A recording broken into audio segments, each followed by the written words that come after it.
네, 안녕하세요. 오늘은 양도세 부과 처분 취소 소송에 대한 얘기를 하려고 합니다. 이게 예전에 이 판례가 나온 다음에 법이 바뀌어요. 그 법이 바뀌는 과정도 제가 좀 보여드릴게요. 좀 찾아놨습니다. 시간이 좀 걸렸지만 찾아놨어요. 자, 일단 그림을 좀 보시면 여기 남편이에요. 그 다음에 부인입니다. 협의혼을 했습니다.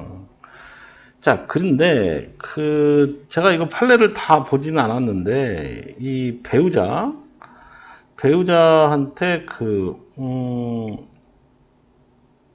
7채 아파트 소유를 하고 있었다고 나오네요. 잠깐 봤더니 그렇게 돼 있네요. 이 여성, 그러니까 와이프 명의로 7채 아파트가 있었고 이 남편 명의로 지금 한 채의 주택이 있는 걸로 좀 보여져요. 자, 그런데 협의 이혼을 하고 나서요. 협의 이혼을 하고 나서 이 1세대 1주택 요건이 됐다라고 생각해서 이 주택을 팔았죠. 이 주택을 팔았는데 이 국세청에서 이제 조사를 할 거 아닙니까? 조사를 좀 했어요. 조사를 했는데 보니까 이제 이 집에 이제 이 부인하고 같이 살고 있었던 거예요. 제가 오늘 어젠가 그젠가 유튜브를 좀 보는데 국세청 근무하시다가 유튜브 하시는 분들이 좀 있더라고요. 근데 하필 1세대 1주택에 대한 비과세에 대한 그러니까 비과세로 이제 신고를 했는데 국세청이 그거를 이제 과세로 돌려서 다시 청구하는 그런 사례들에 대한 얘기를 좀 하는 걸 봤어요. 근데 이제 예를 들어서 이런 거죠. 뭐냐면은 어떤 소유자가 그러니까 집을 한 채 갖고 있는데 오피스텔도 하나 갖고 있었던 거예요. 근데 이 오피스텔은 본인이 생각하기에는 업무시설이다 이렇게 판단했던 것 같아요. 근데 이제 오피스텔을 주거용으로 쓰던 뭐 업무용으로 쓰던 어쨌든 오피스텔은 주거용으로 사용하는 부분이 있으면 그건 분명히 과세를 합니다. 주택으로 봅니다. 주택으로 보게 되면 1세대 2주택이 될 수 있죠. 그러니까 국세청 직원 출신이다 보니까 또 조사관 출신 같아요. 그러다 보니까 굉장히 자세하게 아들을 세대 분리시켜서 그 집으로 이제 뭐 전출을 시키고 나서 실제로 거기에서 사는지 안 사는지 이런 것들 파악해가지고 그 다음에 뭐 통신기록, 그 다음에 뭐 입주카드를 썼냐 안 썼냐 기타 등등을 다 체크를 한대요. 그래가지고 이거는 실질적으로 1세대 2주택으로 보고 비과세 이제 요건이 안 된다 해가지고 뭐 1억 7천만 원을 부과한다든지 하는 그런 걸 한다고 합니다. 그러니까 철저한 거죠. 비과세 부분은 사실 되게 철저한 거예요. 뭐 그런 사례도 있고 여러 가지 사례들을 이제 뭐 단 몇십만 원 때문에 주택으로 돼서 뭐 이렇게 된 사례도 있고 하여튼 여러 가지 사례가 있었는데 그만큼 여기 이제 비과세 요건이 된다라는 건 굉장히 이제 신고를 했을 때 국세청이 보고 비과세 요건 맞네 하고 그냥 넘어가지 않는다는 거죠. 이게 그러니까 양도세를 부과할 만한 사유가 분명히 있었다고 보는 것 같아요. 그래서 협의 이혼을 했다고 하는데 실제로 부인이 살고 있고 하니까 이거를 1세대 이 남자 혼자 있는 1세대 1주택으로 보고 이제 비과세는 안 된다. 이렇게 보고 이제 양도세를 부과했어요. 자, 그러자 이 남편인 이 원고가 이 양도세를 부과한 거를 취소해달라라는 소송을 하게 된 겁니다. 그래서 제가 오늘은 원심 판결부터 다 찾아놨어요. 내용이 되게 재밌더라고요. 법이 또 바뀌는 또 과정도 있고. 자, 먼저 보면 이런 겁니다. 이게 지금 원심이에요. 피고가 종로 소장입니다. 예, 여기 변론 종료 2015년 6월에 끝났잖아요. 근데 이게 최종 대법원 판결이 언제 끝나냐면 2017년도 9월 달에 끝나요. 굉장히 오래 걸리죠. 한 2년 정도 이렇게 걸리는 것 같은데. 자, 청구 취지는 2008년도에 양도세 1억 7,800만 원 부과한 거를 취소해달라 이겁니다. 이거를 취소해달라 이렇게 하면서 뭐라고 했냐면, 원고는 1997년도 9월 달에 그 부인과 혼인했다가 2008년도 1월 11일 날 협의 이혼했다. 협의 이혼한 거예요. 협의 이혼했습니다. 그런데 원고는 2003년도 5월 20일 종로구에 있는 부동산 취득했다가 2008년도에, 그렇죠. 2003년도에 취득했다가 2008년도 9월 달에, 서울시에 협의 취득했네요. 협의 취득을 양도하였는데, 이 사건 부동산 양도 관련해서 1세대 1주택 비과세 해당된다고 생각해서 양도소득세를 신고하지 않았다. 이거는 원고 주장이에요. 그렇죠?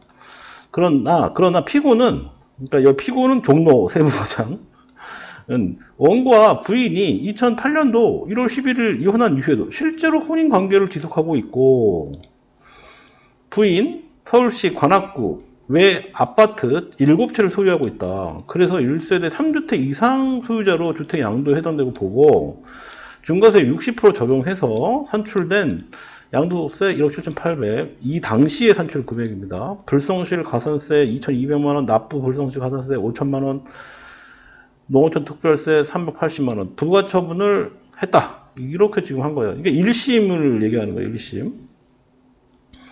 그래서 쭉 이런 내용이 설명을 쭉 했었고,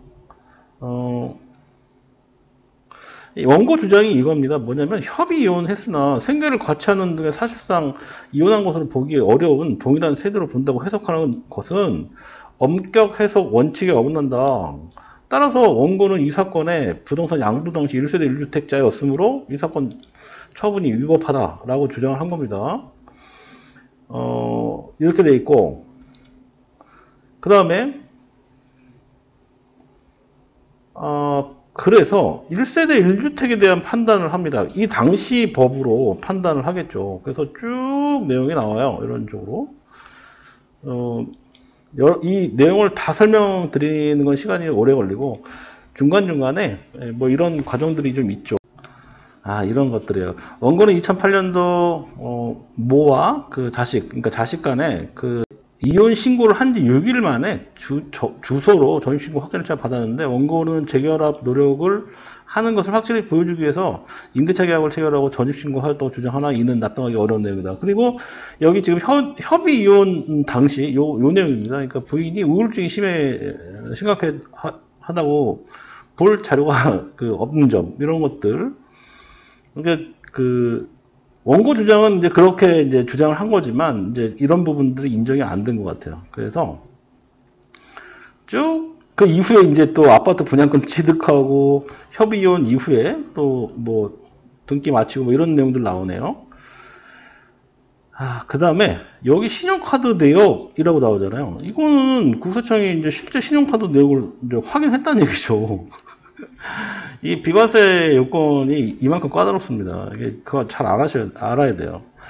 자, 그래서 이런 뭐 내용들 쭉 설명을 하고 있어요. 네.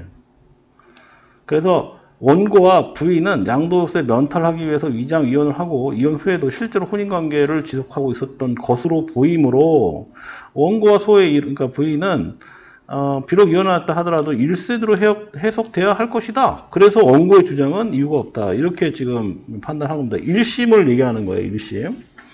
그래서 원고의 청구에 대해서 기각을 합니다. 그러면 결국은 양도세 내야 되는 상황이 된 거죠. 1억 7천만 원에 대해서. 그래서 이 사람이 항소를 합니다. 이게 이제 2심이 되는 건데요. 2심은 이제 서울 고등법원에서 2심을 하는데,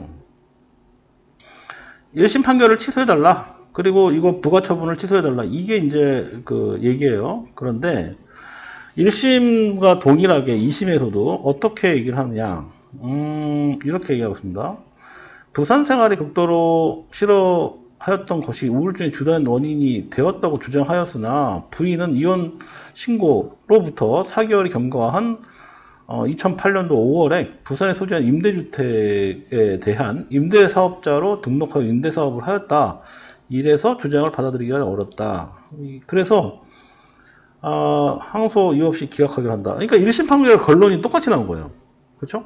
그러니까 이 사람이 최종적으로 대법원까지 이제 갑니다. 그게 뭐냐면 이제 이거예요. 양도세 부과 처분에 대한 내용이에요. 자, 한시사항은 이런 겁니다. 양도소득세 비과세 요건이 1세대 1주택에 해당하는지 판단할 때는 거주자가, 이 거주자는 이제 183일 이상 한국에 있어야 되는 거죠. 자, 주택의 양도 당시 이미 이혼하여 법률상의 배우자가 없는 경우, 종전 배우자와 분리되어 1세대를 따로 구성하는 것으로 보아야 하는 데에 대한 여부는 적극이다 이거죠, 적극. 그쵸? 자, 여기 쭉 나오는데, 어떤 내용에 1세대 1주택 해당되는지 판단할 때, 해당하는지를 판단할 때는 거주자와 함께 1세대를 구성하는 배우자가 법률상 배우자만을 의미한다고 해석되므로, 그죠? 거주자가 주택 양도 당시 이미 이혼할 법률상 배우자가 없다면 그 이혼을 무효로 볼 수 없는 사정이 없는 한 총전 배우자 분리되어 따로 1세대를 구성한다라고 봐야 된다라는 게 대법원의 그 취지예요, 취지. 그래서 결국은 원심 파기하고 환송해라 이렇게 되어 있는데, 여기 중간에 보면은 이런 게 나와요. 어떤 게 나오냐면 요 부분 제가 보는 거예요. 협의이혼에서 이혼의 의사는 법률상의 부부관계 해소하려는 의사를 얘기하는 거잖아요. 그래서 일시적으로나마 법률상의 부부관계를 해소하려는 당사자 간의 합의하에 이혼 신고가 된 이상 그 협의 이혼에 따른 목적이 있다고 하더라도 양자 간의 이혼의 의사가 없다고 말할 수 없고, 그리고 그 협의 이혼은 무효가 되지 않는다. 이게 판례거든요. 이런 판례가 있어요. 그래서 결과적으로 지금 맨 마지막에 지금 이런 사실들에 대해서 원심이 들고 있는 바 원고가 양도소득세를 회피할 목적으로 이혼했다 하더라도 이혼 후에 또 소외인과 사실상 혼인관계를 유지했다는 사정만으로 그 이혼을 무효로 볼 수 없고, 따라서 원고는 이 사건 아파트의 양도 당시 이미 이혼한 소외인과는 분리되어 따로 1세대를 구성함으로 이 사건에 대한 아파트 비과세 대상인 1세대 1주택에 해당된다. 이렇게 판단했습니다. 그래서 이 원심 판결을 파기하고 다시 심리한다. 이렇게 돌렸죠. 자, 그래서 이제 이 당시에 2017년도 9월에 이제 판결이 나왔어요. 그래서 법이 바뀌어요. 중간에 법이 바뀝니다. 그 법이 바뀐 게 이 내용이에요. 어디 나오면 이걸 찾아놨는데, 자, 이게 무슨 얘기야. 소득세법이 2018년도 9월달 시행되어 있었던 이 법이 2019년도 1월 1일부터는 이렇게 바뀐다라고 개정이 됐어요. 이 내용이 뭐냐면 지금 방금 전에 봤던 판례, 대법원 판례가 생긴 거잖아요. 그러면 나라에서 이런 사람들이 많을 수 있으니까 법을 바꿔야겠죠? 그래서 법을 바꿨어요. 어떻게 바꿨냐? 이렇게 바꿨습니다. 기존의 1세대란 거주자 및 그 배우자가 이렇게 돼 있잖아요. 그 배우자가. 근데 여기 어떻게 바뀌냐면 그 배우자가에서 배우자 가로치고 법률상 이혼하였으나 생계를 같이 하는 등 사실상 이혼한 것으로 보기 어려운 관계에 있는 사람을 포함한다 라고 돼 있잖아요. 그러니까 무늬만 이혼을 하고 실질적으로 같이 생계를 하고 있는 사람들은 1세대로 보는 거예요. 이해되시죠? 그러니까 제가 부동산에서 사람들한테 설명할 때 보통 이렇게 설명을 하니까 좀 이해가 되실지 모르겠는데, 법이 이렇게 2019년도 1월달부터 바뀌잖아요.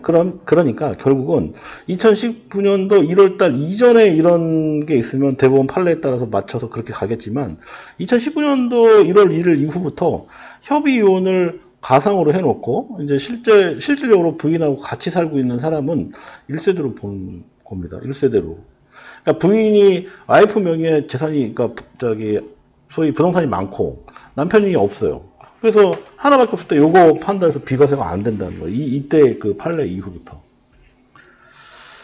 자, 오늘 좀 어려운 얘기 한 거예요. 그러니까 예전하고 지금 법이 바뀌어 있기 때문에 그런 부분들을 체크를 해서 양도소득세 비과세 요건에 맞춰서 이렇게 하시는 게 좋지 않을까라는 생각이 들어요. 제가 오늘 1세대 1주택에 대한 내용은 내용을 좀 더 깊이 여러 가지로 또 설명을 드릴 수도 있지만 지극히 가장 기본적인 내용들이에요. 지금 양도할 때 그 분명히 그 명의가 따로따로 돼 있다 그러면 이거 분명히 협의혼을 만약에 협의혼 한다. 그럼 협의혼 해서 분리가 돼야 되는 게 맞아요. 이거 그 생각하지 않고 그 양도세 비과세로 그 1세대 1주택 비과세 신고했다고 이거 조사 분명히 합니다. 이게 국세청이 큰 돈은 제가 보기에는 그 조사를 하는 것 같아요. 특히 이런 거. 아침에 잠깐 이제 봤던 내용이 그런 건데 2억짜리를 샀어요. 근데 굉장히 오랜 기간 동안 갖고 있었던 거예요. 그냥 한 이분이 보니까 10년 넘게 갖고 계세요. 근데 이게 거의 무려 10억 가까이 오른 거예요. 그래서 한 10억 정도의 양도 차익이 생긴 거예요. 그런데 이분은 이분도 또 똑같이 550만 원 받는 월세를 받고 있는 그 오피스텔이 하나 갖고 있었던 거예요. 근데 이 오피스텔은 업무시설이라고 본인은 계속 생각한 거예요. 근데 업무시설이 아닌 거. 오피스텔은 주거용 사용하면 주택이라고 그랬잖아요. 그러니까 이 업무시설이라고 생각하고 있다 보니까 그냥 비과세 신고를 한 거예요. 그 10억 정도 오른 거를. 근데 550 그 받았던 그 세입자를 찾아가서 국세청에서 이 집을 어떻게 사용하고 계신가요? 그랬더니 그 살고 있는 임차인이 뭐라고 얘기했냐면 저는 잠만 자고 나옵니다. 이 집에서 잠만 자고 나옵니다. 이렇게 얘기를 한 거예요. 잠만 자는 건 뭐죠? 주택입니다. 그래서 부가세, 그러니까 양도세가 거의 한 2억 가까이 나왔다고 합니다. 이거 취소가 안 돼요. 신고를 했잖아요. 그러니까 이거 오피스텔 내가 팔고 그럼 다시 신고할게. 이게 안 된다. 한번 부과되면 신고가 안 되는 거예요. 그러니까 취소가. 어려운 얘기죠. 그래서 양도세 비과세 요건에 해당되려면 조금 내용을 어느 정도 알고 난 다음에 부동산을 매매를 하거나 이렇게 하시는 게 좋을 것 같습니다. 자, 오늘 여기까지 하고요. 다음에 또 재밌는 세금 관련된 내용으로 한번 또 찾아뵙겠습니다. 고맙습니다.